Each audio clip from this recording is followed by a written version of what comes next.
Hi, my dear students. How are you? Welcome to the session. I'm your mentor, Juhi Narula.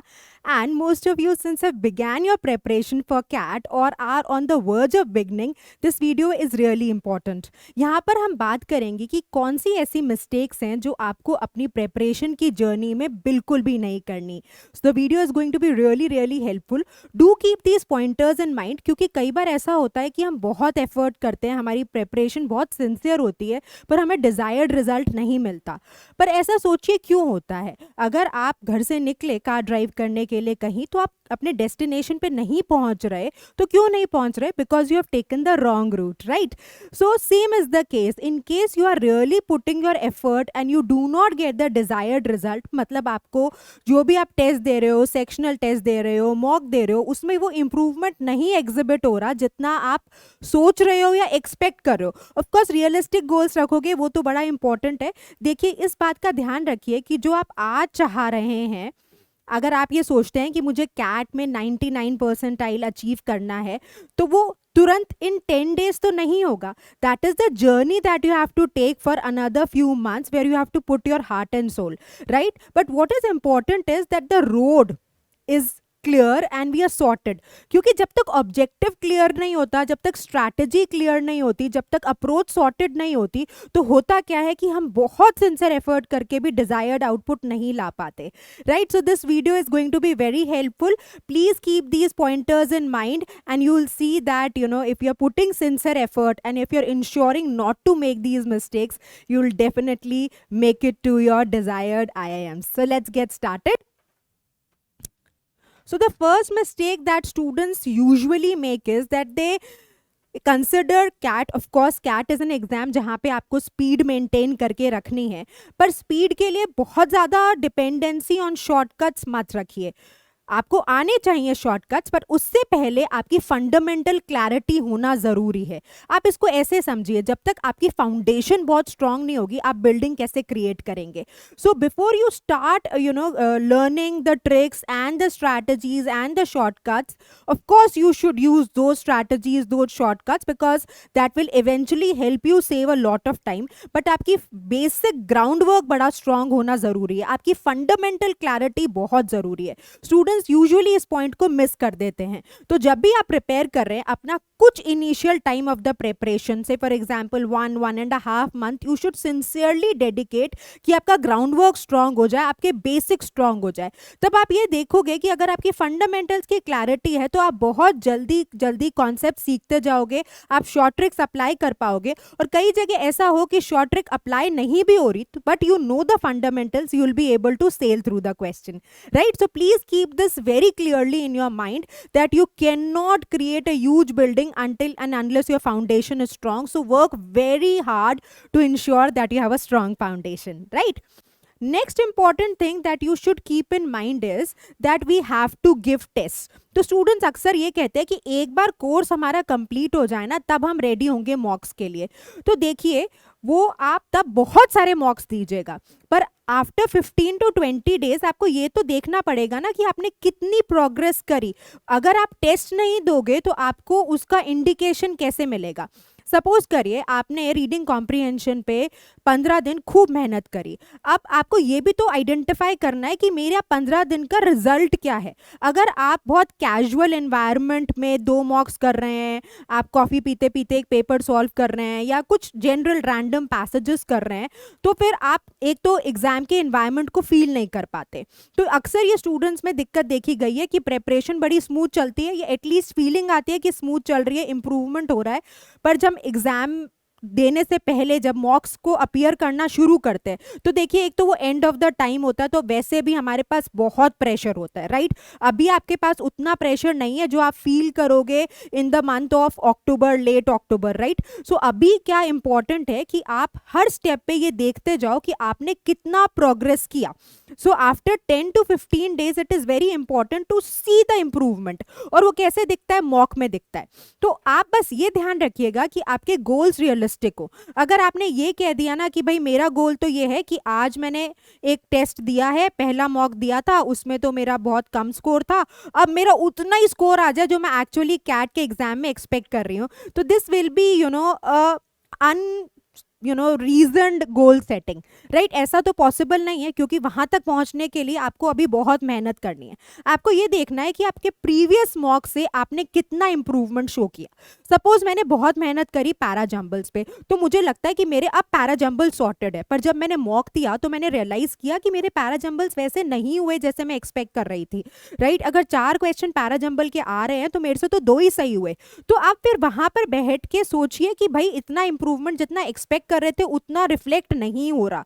और ये आपको कैसे पता चलेगा रिफ्लेक्ट नहीं हो रहा? जब आप मॉक्स दोगे। So this is my sincere request that of course I am not asking you to give a mock every next day, I am asking you to give a mock at least after 15 to 20 days of your preparation to trace that how far you have reached। महीने में 2 मॉक्स at least to begin with दोगे तो होगा क्या कि आपको test taking भी समझ में आ जाता है, राइट? अभी क्या होता है, हम सिर्फ फंडामेंटली कॉन्सेप्ट पे काम कर रहे होते हैं, स्ट्रैटेजी सीख रहे होते हैं, अप्रोच सीख रहे होते हैं, जो बहुत अच्छी बात है।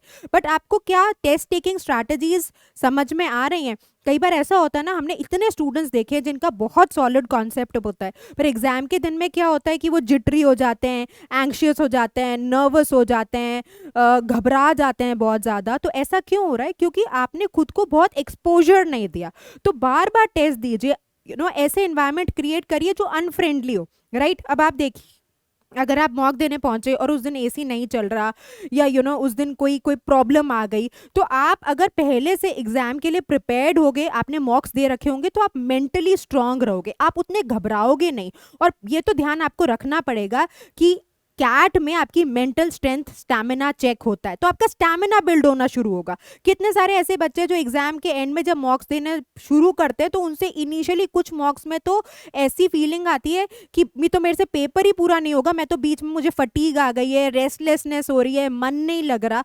तो अगर आप एकदम से मॉक्स देना स्टार्ट करेंगे once you are about to appear for CAT, तो आप इस पूरे प्रोसेस में इंप्रूवमेंट नहीं शो कर पाएंगे, और या कोशिश भी करेंगे तो उस टाइम बहुत प्रेशर आ जाएगा।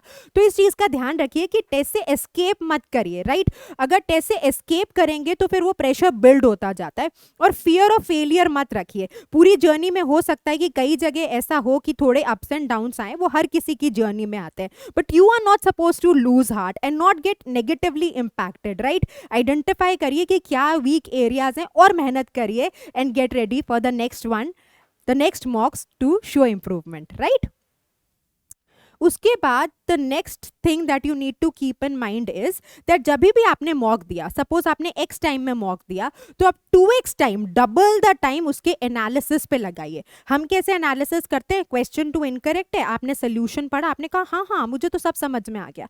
अरे भाई, वो सॉल्यूशंस लिखी ऐसे रहे कि आपको समझ में आ जाए, पर आपको क्या ये समझ में आया कि गैप किधर है, राइट? आपने अगर कोई आंसर मार्क किया तो आपने रैंडमली तो पिक नहीं किया, और अगर रैंडमली कर रहे हैं तो ये गलती अब करना छोड़ दीजिए, right? You have applied some thought to pick B as your answer which is incorrect. Correct answer C है, तो पहले एक्सप्लेनेशन देखने से पहले ये सोचिए कि बी को मैंने मार्क किया था तो मैंने क्या लॉजिक यूज किया था। अगर आपको ये समझ में आ गया कि मैंने ये लॉजिक यूज किया है, फिर देखिए कि राइट आंसर का क्या लॉजिक एक्सप्लेन्ड है, और फिर आइडेंटिफाई करने की कोशिश करिए कि गैप कहाँ पे रहा। दोनों के बीच में गैप है, तभी तो आंसर्स ने कोइंसाइड नहीं किया। वो गैप आइडेंटिफाई करिए। मतलब ऐसे जनरल बात मत करिए कि मेरे से रीडिंग कॉम्प्रिहेंशन नहीं होता, राइट? ऐसे एनालिसिस नहीं है, तो बड़ा जनरल सा डाउट है। रीडिंग कॉम्प्रिहेंशन में आइडेंटिफाई करिए कि कौन से एरिया और कौन से टाइप ऑफ पैसेजेस हैं जो नहीं हो रहे, राइट? कुछ तो ऐसा हो सकता है आपकी स्ट्रेंथ है, जैसे मुझे ऐसा लगता है कि साइंस और टेक्नोलॉजी पे बेस्ड कोई भी आर्टिकल मैं बहुत जल्दी कर लेती हूँ, राइट? तो ये मेरी स्ट्रेंथ हो गई। कुछ वर्केबल है कि भाई ऐसा है, फाइनेंस पे मैंने काम करा है, एकदम से मेरा बिल्ड तो नहीं होता, पर मैं थोड़ी मेहनत करूंगी तो मेरे को इंप्रूवमेंट दिखेगा। और कुछ ऐसा है जो बहुत ही वीक है, राइट? तो फिर वो वीक एरियाज आइडेंटिफाई करो। वो फिलॉसफी हो सकता है, वो एंथ्रोपोलॉजी हो सकता है, हिस्ट्री हो सकता है, राइट? तो वो आइडेंटिफाई करो कि कौन से ऐसे पैसेजेस हैं जो बहुत ही वीक जा रहे हैं, राइट? उसके बाद आपने एक बार आइडेंटिफाई कर लिया, फिर आप क्या करोगे? Before you go for the next mock, आप यूटिलाइज करोगे वो 15 दिन to overcome that particular weakness, right? तो वो आपको कैसे पता पता चलेगा ये आपकी वीकनेस है? जब आप एक्चुअल टेस्ट दोगे, और उससे भी इंपॉर्टेंट आप उसका एक स्ट्रॉन्ग एनालिसिस करोगे, राइट? अगर आपको एक बार पैसेजेस की अंडरस्टैंडिंग क्लियर हो गई, फिर टाइप्स ऑफ क्वेश्चंस देखो कि भाई जो क्वेश्चंस ओवरऑल अंडरस्टैंडिंग पे बेस्ड है मैम वो गलत हो रहे हैं, जैसे मेन आइडिया का सवाल बार बार गलत हो रहा है, या प्राइमरी पर्पस गलत हो रहा है, या फिर मैम स्पेसिफिक क्वेश्चंस में ना इन्फ्रेंस के क्वेश्चंस नहीं लग रहे, राइट? या फिर ये प्रॉब्लम आ रही है कि मैम मैंने तो एक क्वेश्चन सिर्फ इसलिए गलत कर दिया क्योंकि मैंने एक केयरलेस मिस्टेक कर दी, मैंने क्वेश्चन ही ऑब्जर्व नहीं किया। तो जब आप एनालाइज करोगे, आप देखोगे अरे यार ये तो केयरलेस मिस्टेक हो गई, तो आपकी घंटी बजेगी। अभी आप इसको आइडेंटिफाई नहीं हो पाता कि केयरलेस मिस्टेक है, और आपको कैसे पता चलेगा जब आपका एनालिसिस बहुत आपके दिमाग में ये है कि मुझे बहुत टाइम लगाना है एनालिसिस में। अभी क्या होता है, झटपट झटपट तुरंत सा एक एनालिसिस क्या होता है, you just walk through it. Don't walk through it, dedicate time, because the test after you give and you do the analysis, then determine the strategy of your self study plan for the next 15 days, right? आप आगे 15 दिन कैसे तैयारी करोगे, कौन कौन से areas पे काम करोगे, वो क्लैरिटी तो आपको तब मिलेगी ना जब आपका एनालिसिस स्ट्रांग होगा, राइट? आपने आइडेंटिफाई कर लिया कि अच्छा पैसेज मेरी वीकनेस है इस पर्टिकुलर कैटेगरी की, फिर आपने आइडेंटिफाई किया अच्छा इन्फ्रेंस के क्वेश्चंस नहीं होते, फिर आपने ये रियलाइज किया कि मैं तो 2 आंसर चॉइसेस में कंफ्यूज हो रही हूँ, हमेशा इनकरेक्ट पिक कर रही हूँ, तो मैं नैरो डाउन तो 2 पर हो रही हूँ पर उसमें मुझे करेक्ट पिक करना नहीं आ रहा। फिर आप देखो कि क्या आपने करेक्ट ग्राउंड्स पे एलिमिनेशन किया, राइट? सो ये सारे पॉइंटर्स हैं जो आपको कंसिडर करने हैं। आपने पैरा जंबल किया, आपने रियलाइज किया कि मैंने मैंडेटरी पेयर आइडेंटिफाई नहीं किया था, या आपने रियलाइज किया कि आप को जनरल स्टेटमेंट जो ओपनिंग स्टेटमेंट है वो समझ नहीं आया, राइट? तो ऐसी क्लैरिटी आपको तभी बिल्ड होगी जब आप बहुत स्ट्रांग एनालिसिस करेंगे, और जो आपका एक्शन प्लान है, जो आपका सेल्फ स्टडी प्लान है, वो should be heavily dependent on your analysis, right? तो घबराइए मत मॉक से, और बहुत सिंसियरली एनालिसिस करिए, और फिर एनालिसिस के बेसिस पे अपना कोर्स ऑफ एक्शन डिसाइड करिए, राइट? चलिए, अब नेक्स्ट क्या मिस्टेक करते हैं स्टूडेंट्स, वो अपना टाइम इफेक्टिवली डिस्ट्रीब्यूट नहीं करते। मैं कहीं ये नहीं कह रही कि इक्वल टाइम डिस्ट्रीब्यूशन करना है, ऐसा नहीं करना आपको कि भाई मैं मैथ्स को भी 1 घंटा दूंगी, मैं इंग्लिश को भी 1 घंटा दूंगी, मैं रीजनिंग को भी 1 घंटा दूंगी, डीआई को भी 1 घंटा दूंगी। ऐसे नहीं हो सकता है, आपको इंग्लिश में 2 घंटे की जरूरत हो, या हो सकता है आपको क्वांट में 2 घंटे की जरूरत हो। तो इफेक्टिव टाइम डिस्ट्रीब्यूशन होना जरूरी है। कुछ तो और भी ऐसी गलती करते हैं कि अच्छा मेरे से इंग्लिश नहीं हो रही, छोड़ दो इंग्लिश, अब मैं से मैथ्स हो रहा है तो मैं सिर्फ मैथ्स करूंगी, या फिर वाइसा वर्सा करते हैं कि एक एरिया तो मेरा बड़ा स्ट्रांग है तो मैं इस पर बिल्कुल ही काम नहीं करती। आपको ये इंश्योर करना है जो एरिया आपका स्ट्रांग है वो स्ट्रेंथ रहे। अगर आप उस पर काम नहीं करोगे, आप नीचे ग्रेजुअली वो आपका वीक एरिया बनता जाएगा। तो एक एफर्ट ये करना है कि जो मेरा एरिया ऑफ स्ट्रेंथ है वो स्ट्रेंथ रहे, मेरा वर्केबल एरिया टुवर्ड्स स्ट्रेंथ बढ़े, और जो मेरा वीक एरिया वो एटलीस्ट वर्केबल तो हो जाए एग्जाम में, राइट? तो ये हमेशा ध्यान रखिए कि टाइम डिस्ट्रीब्यूशन, आप इंडिविजुअली कितना टाइम सेक्शन को दे रहे हैं वो इफेक्टिव हो, वो आउटपुट ओरिएंटेड हो। जनरल डिस्ट्रीब्यूशन मत करिए, राइट? अपना टाइम टेबल ऐसे बनाइए कि ये गोल्स को क्लियर रखते हुए कि जो मेरी स्ट्रेंथ है वो तो स्ट्रेंथ रहे, राइट? और अगर जो मेरा वीक एरिया है वो टुवर्ड्स वर्केबल एरिया बने, और workable area towards strength move करे। ये बड़ा इंपॉर्टेंट है, पर ये बहुत बड़ी गलती हो जाती है स्टूडेंट्स की कि उनका time allocation to the sections बहुत रैशनल नहीं रह पाता। आपको ये ध्यान रखना है कि ये रैशनैलिटी आपको मेंटेन करके रखनी है during your entire journey of preparation, ठीक है जी? चलिए, और लास्ट बहुत ही इंपॉर्टेंट कि आप कंसिस्टेंसी नहीं मेंटेन करते, राइट? मैं बार बार अपने स्टूडेंट्स को कहती हूँ कंसिस्टेंसी इज द की। आपने 1 दिन बैठ के, 2 दिन बैठ के, वीकेंड था, आपने 6 घंटे तैयारी कर ली, खूब मेहनत कर ली, आपको बड़ा अच्छा फील गुड आ गया। अब आपने 4 दिन तैयारी नहीं करी और फिर आप सोच रहे हो आपका इंप्रूवमेंट आ जाएगा, नहीं आएगा। स्किल सेट है, every day you have to put an effort, right?